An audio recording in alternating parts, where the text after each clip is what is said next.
Hi, I'm Sarah Kavanaugh, and this is Peaceful Exit. Every episode, we explore death, dying, and grief through stories by authors familiar with the topic. Writers are our translators. They take what is inexpressible, impossible to explain, and they translate it into words on a page. My guest today is Alixa Garcia, a Colombian-born, globally raised, multidisciplinary artist. She's an award-winning poet, a climate organizer, a filmmaker, a published author, music producer, and an incredible DJ, which is a lot of things, and I can't even sum up everything she is. She travels the world, and I am so honored to know Alixa. Alixa, you have such a prolific art career, and it's almost as if art found you. And I understand as a teenager, you were going through a very, very difficult time. And it sounds like that was the beginning of your life of creativity. I was a queer kid from two Christian pastors.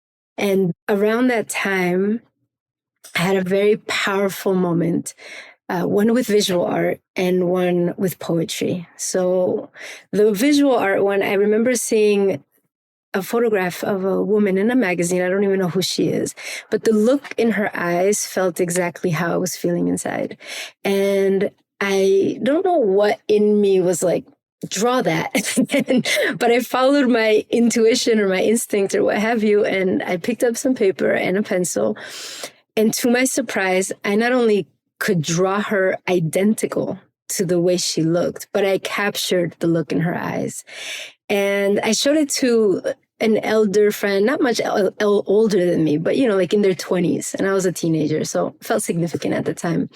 And she was in the art world. And she said, I think you should submit this to UMass Hospital or UMass University. I forget because they're kind of in conjunction.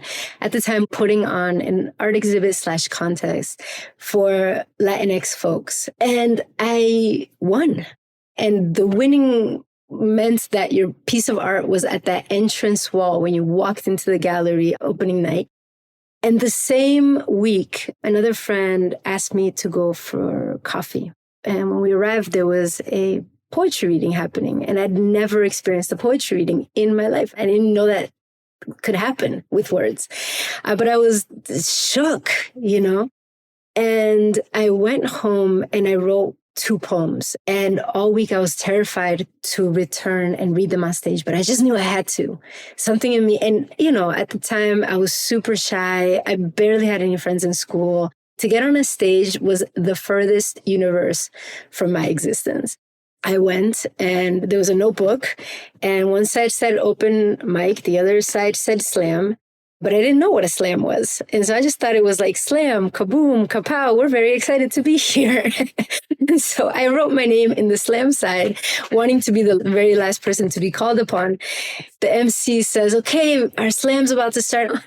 And then he says, and our participants. And he reads the list of names, mine included. And I'm like, wait, what? You telling me I'm about to compete? And I ended up winning. I won the slam. And because I won the slam that night, it made me eligible to compete for the citywide, which I won. Then it made me eligible to compete for regional, which I won, and got into a team. And by this point, I'm really into this. Is like a year later, right? And then I win the regionals and I end up going to nationals. I ended up being 11th place that year.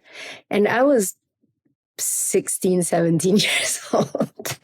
And I couldn't believe it, right? So there was this fire, this life giving fire. The muses, the ancestors, the guides, my creators, all got on board and said, no, you are going to be on earth a little bit longer. And the muses gifted me art and poetry in the same week. And from there, many things started to transform.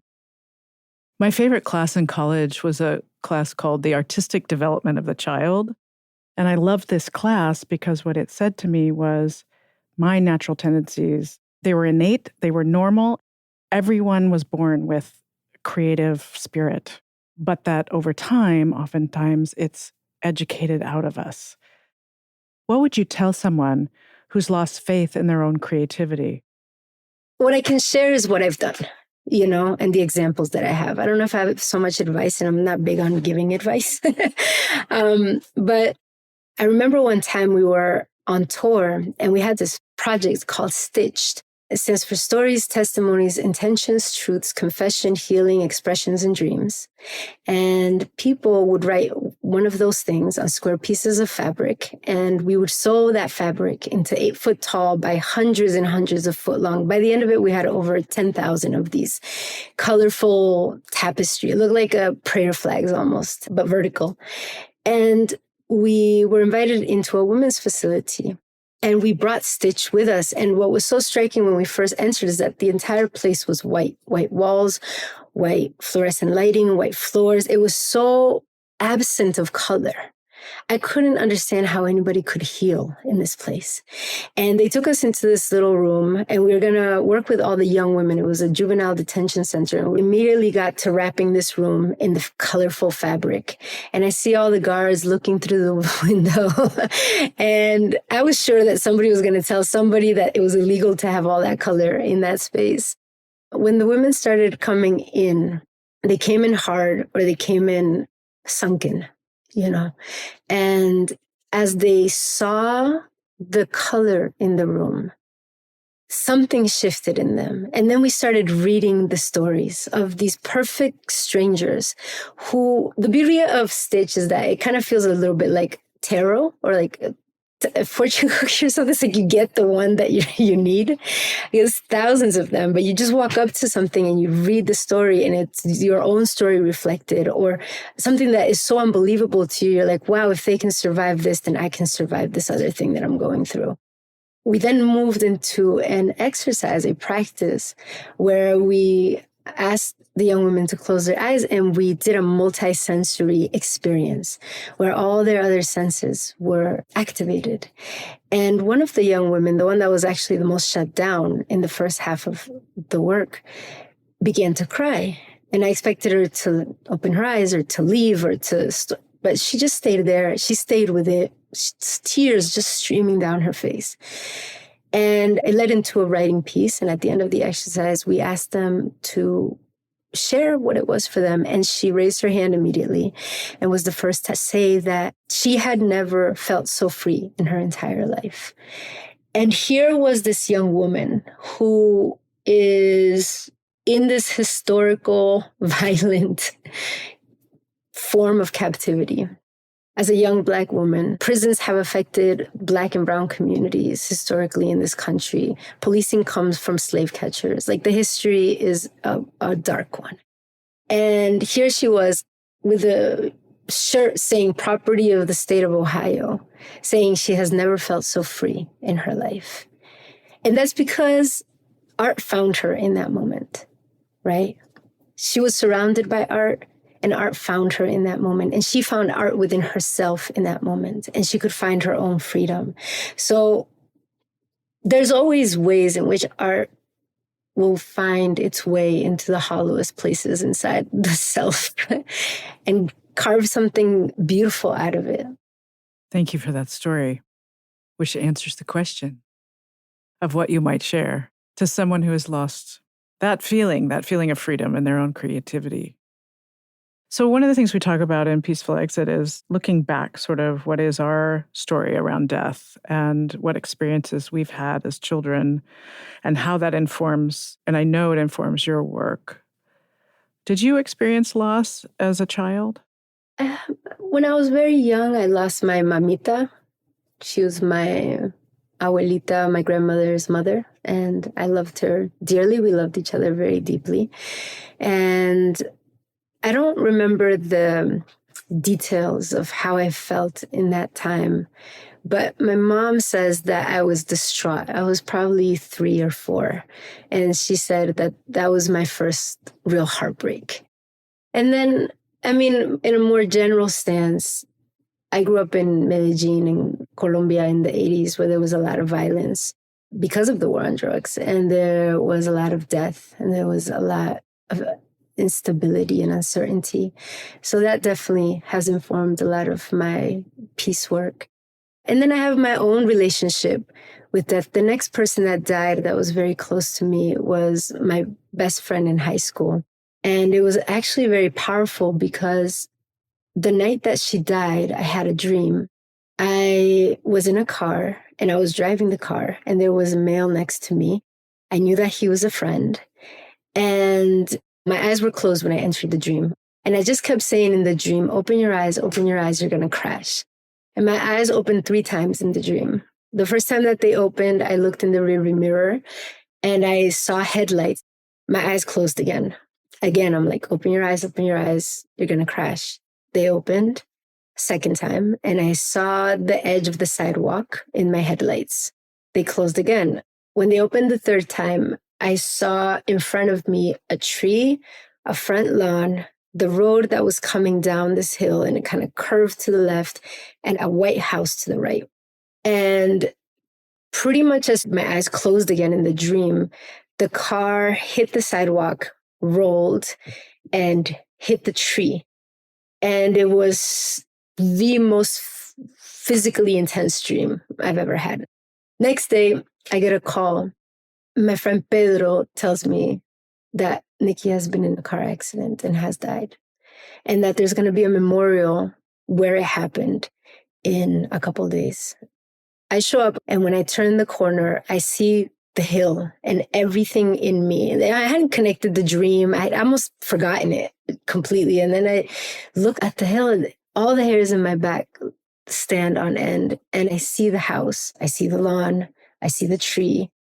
And I ask Pedro, what happened? And he says that Nikki and her fiance were coming back with some friends from a party, and she fell asleep. She wasn't drunk. She was the designated driver. They hit the curb. The car spun. It hit the tree, and they were both lost on impact. And that was one of those moments in life where I was like, oh, wow, there are many truths happening simultaneously. And what is it that my dream world could expand so much so that I could be with Nikki in her body, with her, somehow sharing the same physical space in the last moments of her life. So that was a very powerful moment for me with death. And then the second very powerful, my friend Tajim, I was in my mid-20s, and he was just this bright, bright light, amazing human. And one day he was invited to create a musical stage for a new venue in Brooklyn. And he was working on the stage platform when somebody knocked at the door. He opened it, and he was shot multiple times in the chest and killed. It wasn't meant for him. It was like wrong place, wrong time. And when he died, a poem came for him. And I was writing the poem, and I just felt his presence behind me. And I was like, what? And I turned around, and he wasn't there. Nobody was there. But in that moment, the refrigerator door opened across the room.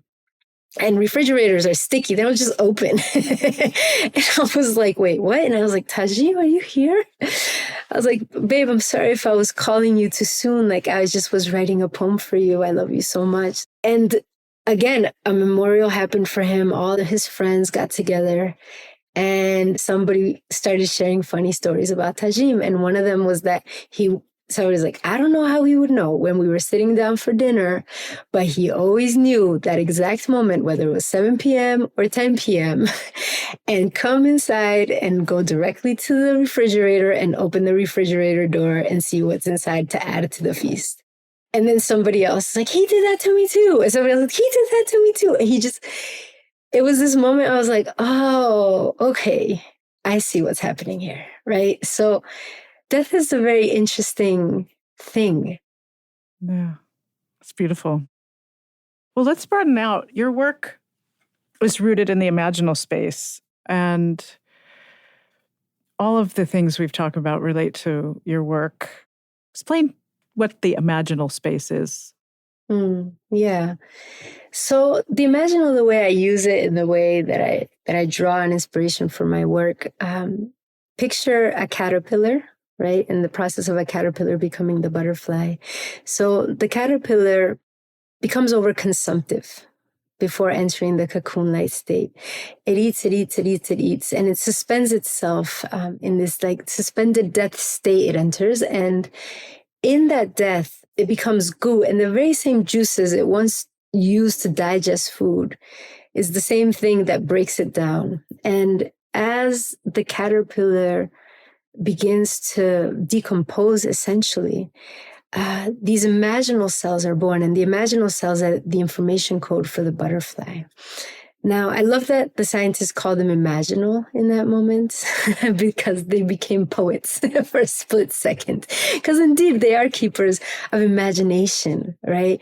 And the immune cells who are vying for the caterpillar's life as they have always known it, right? Because they want that caterpillar to stay intact, attack the imaginal cells for being foreign, for being different, and for being unfamiliar. But the imaginal cells are unaffected. They're almost in this space of choiceless awareness or maybe imagination. We don't know. And the imaginal cells cluster into bigger and bigger sectors. And eventually this butterfly is born, and they're unaffected, right, from the attacks of the immune body. And, the caterpillar didn't know that it could fly 7,500 miles. The monarch can fly from New York to Mexico. And to me, that's a great point of relation for us as a species right now. We have become overconsumptive. And in our overconsumption, we are entering our own suspended death-like state. And there are those of us in this dying that are seeing something else, that can feel something else. The thing about the imaginal cells is that no one imaginal cell has the entire information code for the butterfly.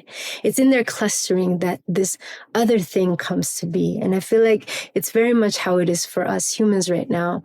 There are those of us who have a vision, a glimpse, a little piece of our unseen worlds.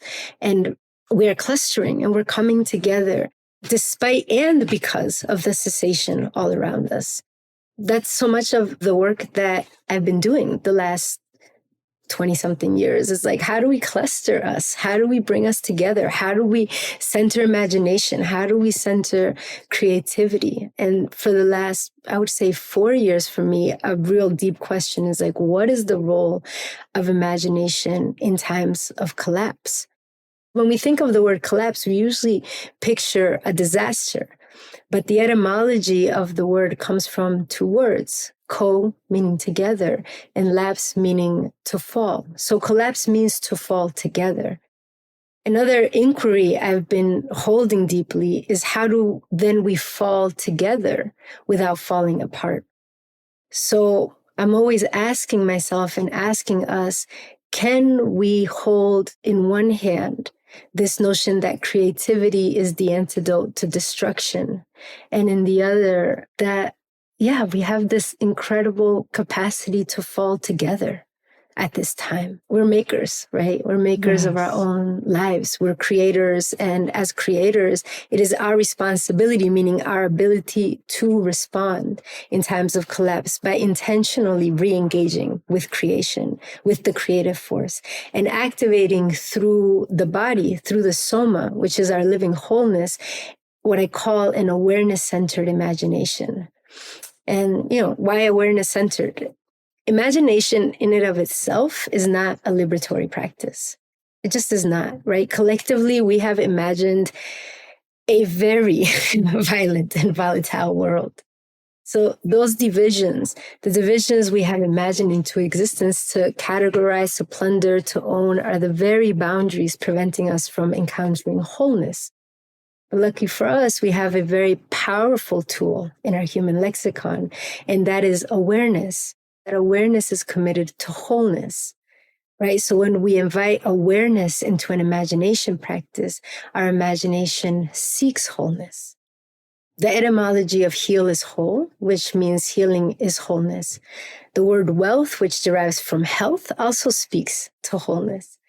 Yet we have turned things that ensure our health and our wealth and the wealth of our planet, really, right, into transactional commodities.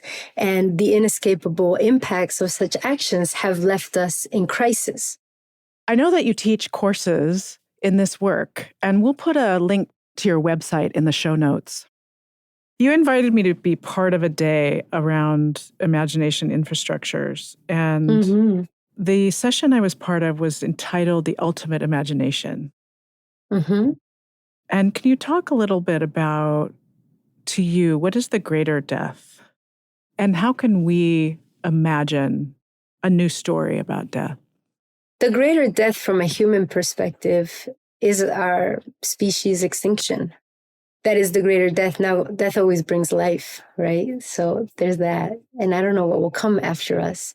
But right now, we have transgressed 6 out of 9 planetary bounds. And, consider these 9 planetary bounds like the 9 major organs of planet Earth, and 6 are failing.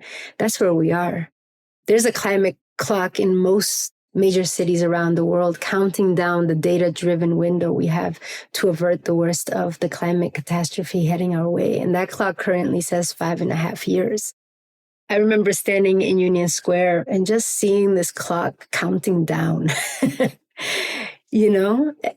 It's real. Like, it really, when you know that the Arctic, Antarctic, the Siberian ice sheets have hit record highs, that the glaciers are melting 100 times faster than originally believed to be, when 150 species are going extinct every single day, right? And then to get to the other part of your question, right? I have a dear friend, Isis Indria, who says the conscious offering is the antidote to the extractive mind. And I couldn't agree more. The extractive mind has left us with this bewildered story. Colonization has left us traumatized. Extractivism is traumatizing. Rampant globalization will leave future generations traumatized and in crisis. But because awareness is committed to wholeness, it provides an avenue for helping us to heal the bewildered story. And then turning bewilderment, right, which is a feeling of being perplexed or confused, into wonder, which is to be with awe, requires a conscious act of intention setting. It's a process of making sanctuary through intention and accountability so that the mundane can become extraordinary again. Water is extraordinary. Air is extraordinary. Fire is extraordinary. Land is extraordinary. Everything it provides is extraordinary. That we're positioned 150.95 million miles away from the sun at the exact location where life is possible is extraordinary. Right? So the extractive mind is the one that disconnects us from the miraculous intrinsic nature of life. And so it is our responsibility now, if we are to be wisdom holders in this time, to remember our offering so that we pay back our debt with interest. And I'm not talking about monetary interest.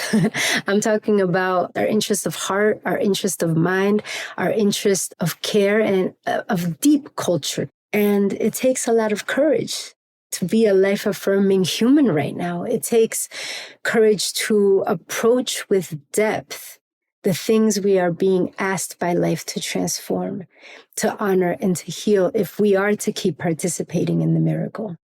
There's this wonderful philosopher and poet, John O'Donohue, who once said, "The depth of your approach to a thing will unearth the thing you are approaching to the degree that you honor it." We're being asked for depth right now, and it takes courage to be in this animistic exchange with life. But I will tell you one thing that I know to be true by sheer observation is that nature resonates in the key of courage. Think of a seed that breaks open in the cold, hard, rocky earth, sending tenderness, right, in search of sunlight, trusting absolutely. So this time is asking us to be courageous and to lean into the unknown. And what is at the heart of the unknown, if not imagination? So if you were speaking to the 20-somethings now, is there something that they can hold on to? Yes, poetry. Yes, art. Yes, all of the things that inspire awe in us. I'm just curious about those who feel this weight of the climate crisis. And you mentioned many things, melting glaciers, etc. What story might you tell them, or what might you say to them? I'm at an artist residency right now, actually. And I was speaking to a 20-something-year-old this morning, and we were talking about this very thing. They said that they were born in the late 90s. And since they came into the world, they've known that they've inherited a crisis. They said the window to avert the worst is about to close, and I've barely gotten started. And then they said, but I'm going to go out fighting, and I'm going to fight until my dying breath.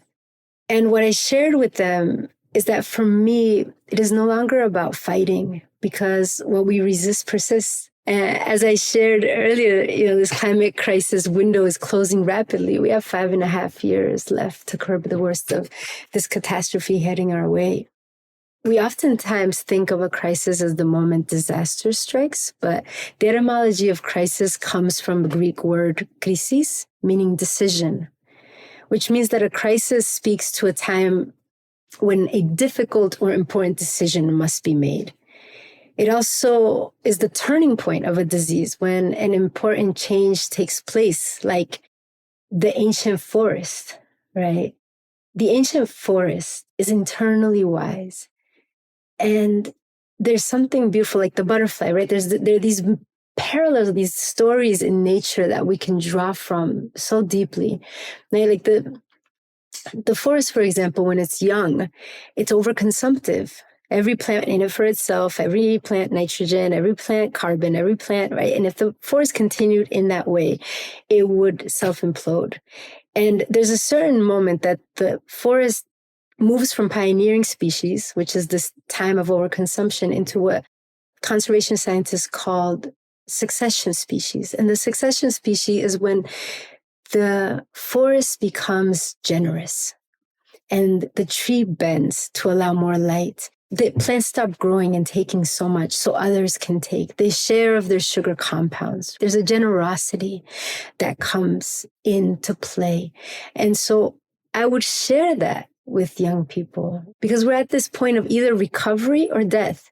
Because crisis is a turning point, there is an incredible opportunity for the unimaginable, the mystical, the wonder-filled to emerge.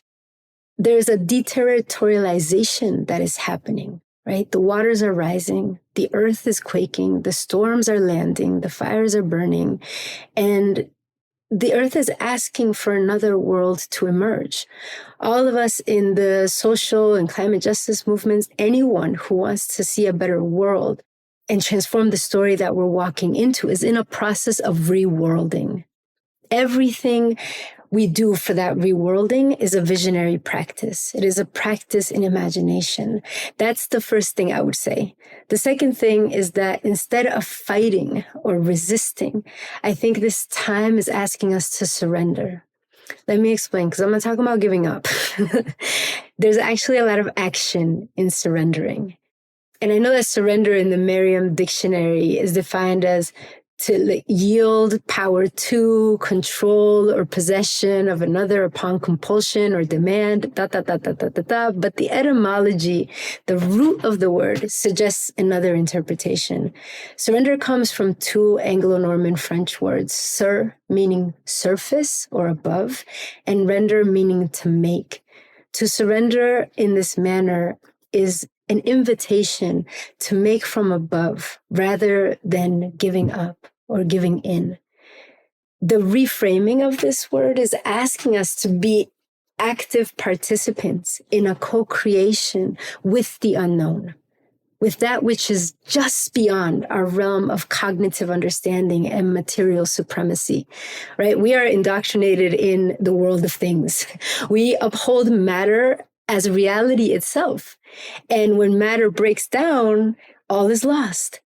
We believe so strongly in this, in part because we live in a production-driven reality, and we uphold production to the highest status. We uphold the car higher than the precious metals it came from, or even the land those precious metals were once stored. But there are other energies at play here. And when we bring into the equation of this time the frequency that making from above, really surrendering, encourages, We make space for other allies and what my friend Celeste Lessing calls mystical solutions to appear. We are being asked to surrender to a deeper noticing.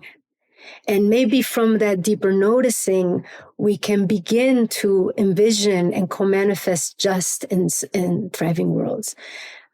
This is an act of reverence for everything that brought us here. This moment is inviting us to become imaginal, to become vision seekers, catchers of future moments untold, dream weavers despite and because of the cessation all around us.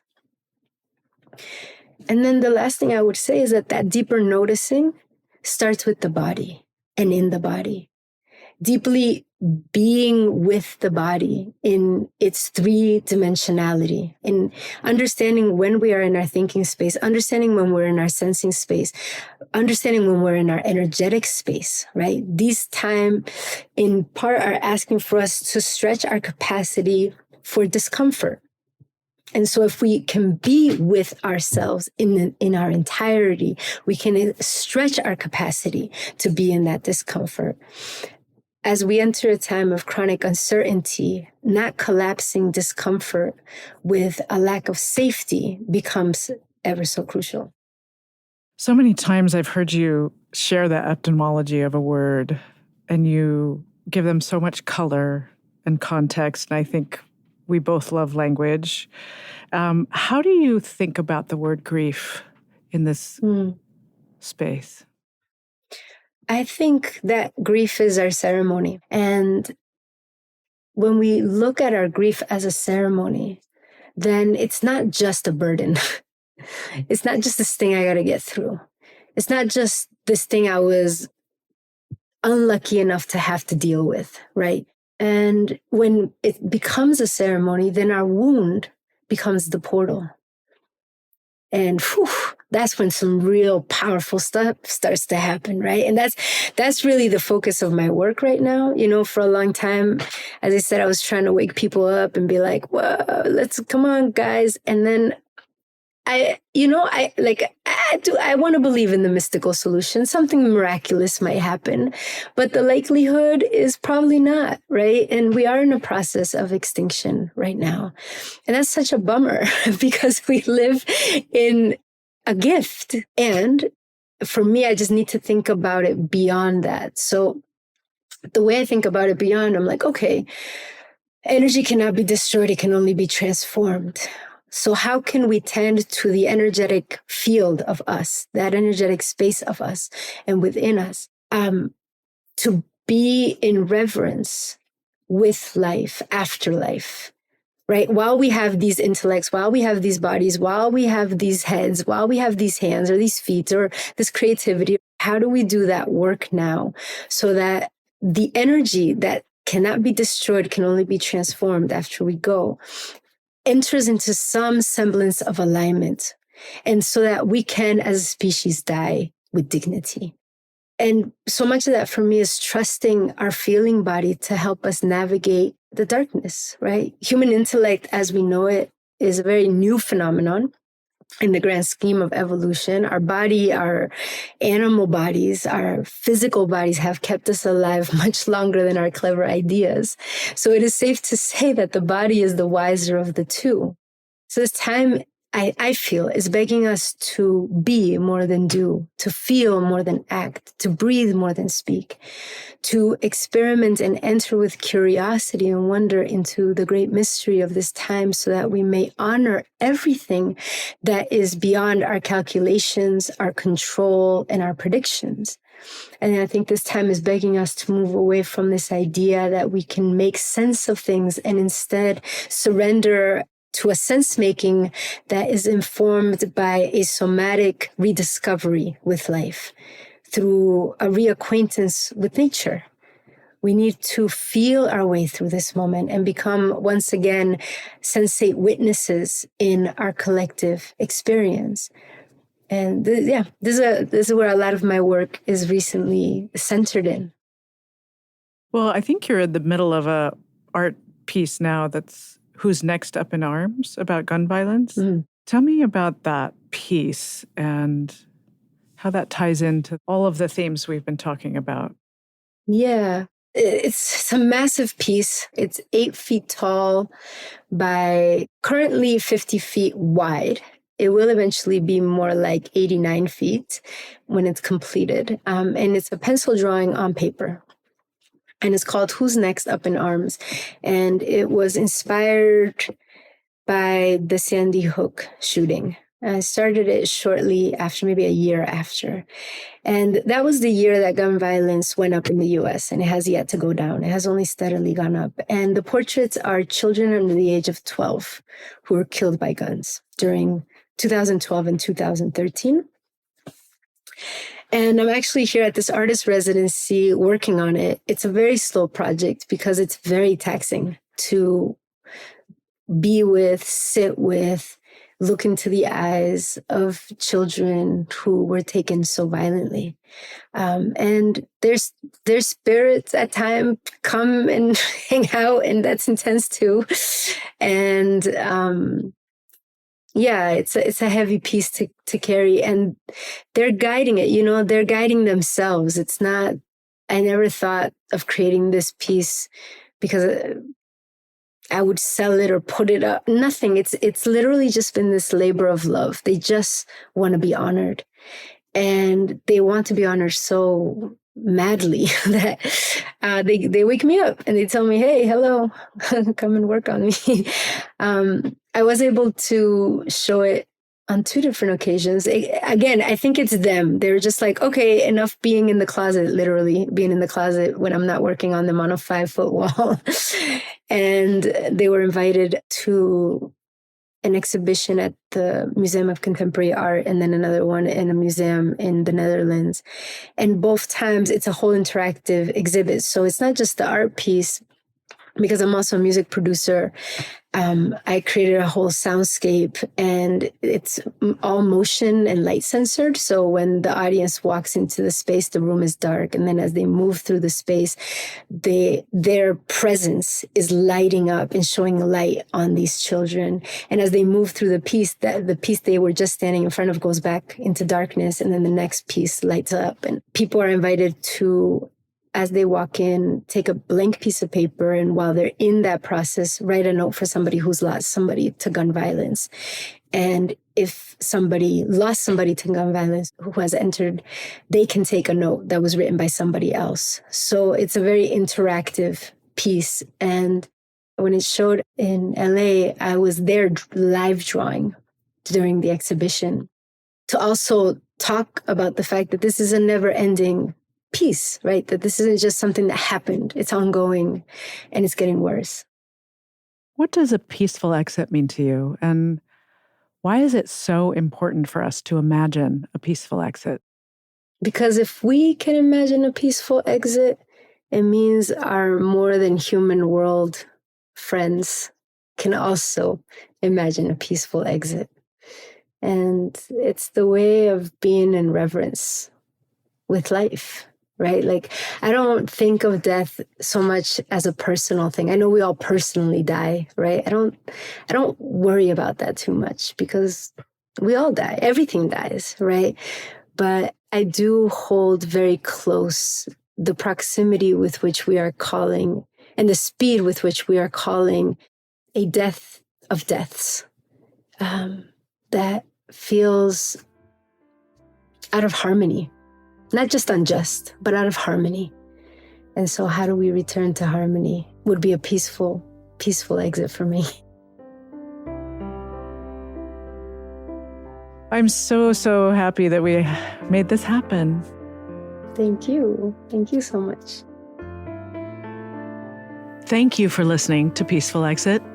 I'm your host, Sarah Kavanaugh. You can learn more about this podcast at peacefulexit.net. And you can find me on LinkedIn, Facebook, and Instagram at A Peaceful Exit. If you enjoyed this episode, please let us know. You can rate and review this show on Spotify and Apple Podcasts. This episode was produced by the amazing team at Large Media. You can find them at larjmedia.com. The Peaceful Exit team includes my producer, Katie Klein, and editor, Corrine Kiltow. Our sound engineer is Sean Simmons. Tina Knoll is our senior producer, and Sid Gladue provides additional production and social media support. Special thanks to Ricardo Russell for the original music throughout this podcast. As always, thanks for listening. I'm Sarah Kavanaugh, and this is Peaceful Exit.